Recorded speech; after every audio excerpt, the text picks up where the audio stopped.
bago ako pumunta na abroad, yun, nakatira ko silang Cavite, of course, and then, tambay lang, as in walang pangarap talaga. Pero noong time na yun, syempre, mahirap na ang buhay, marami kami mga kapatid. Yung status ng buhay namin, kumakain lang siguro kami ng isang beses sa isang linggo na masarap na ulam. Hanggang kasi hindi man din ako marunong magluto, nakakabagkada ko yung mga celebrities dati, and then, nagiinom din ako, nagsisigarilyo ako, and then, kung nag-stay pa talaga ako ng Pilipinas, honestly, siguro wala ko sa kinaupo ako ngayon. Pagdating mo ng ibang bansa, akala mo masarap ang buhay. Hindi talaga. Ikaw lang talaga ang kikilis doon eh.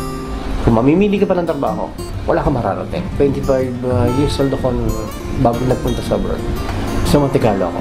First 2 years ko, nasa dishwasher ko eh. Hanggang sa may mga part-time din ako sa bahay, namamlansya, halimbawa, nag-aalaga din ng hayop, nagbabantay ng bahay. Kung ano meron, hindi ka naman kailangan mamili sa abroad eh.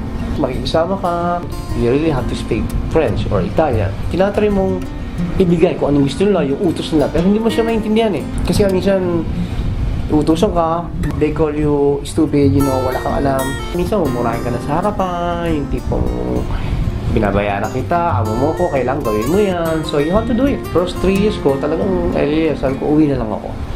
Pero nandun ako, naisip-isip ko na sa araw-araw na ginawa ng Diyos na nag-a-apply mag-abroad. Hindi ko sinasabing ayoko na ng Pilipinas. Pero kayo minatapos ka, ang problema wala trabaho. 12 years na ako sa bilang kusinero. So ako ngayon, ang posisyon ko na nasa chef de partie na ako ng project. Pero dumating talaga yung investment na ganito, malaking bagay talaga. Kasi nga parang yung mismong seller na si Ferdinand Catholico, siya yung sa akin nag-offer. Siya yung tipo ng tao na kahit manager na siya, hindi siya yung basta benta. Na-resist, pare, bili mo to. Ayaw niya tingnan kung ano meron ka. Pero yung tingnan mo kung ano yung magagawa mo sa kapwa mo. Which is nakakatulong ka. Kasi nga, isineshare mo yung magandang buhay ngayon.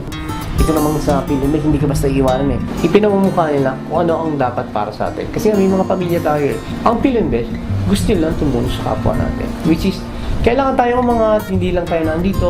Kaya ang hamon ko sa kanila, kung mag-i-embase lang din, syempre sa mga ganito na. Meron na po akong 3 units sa Pilipinas. I got from Cebu.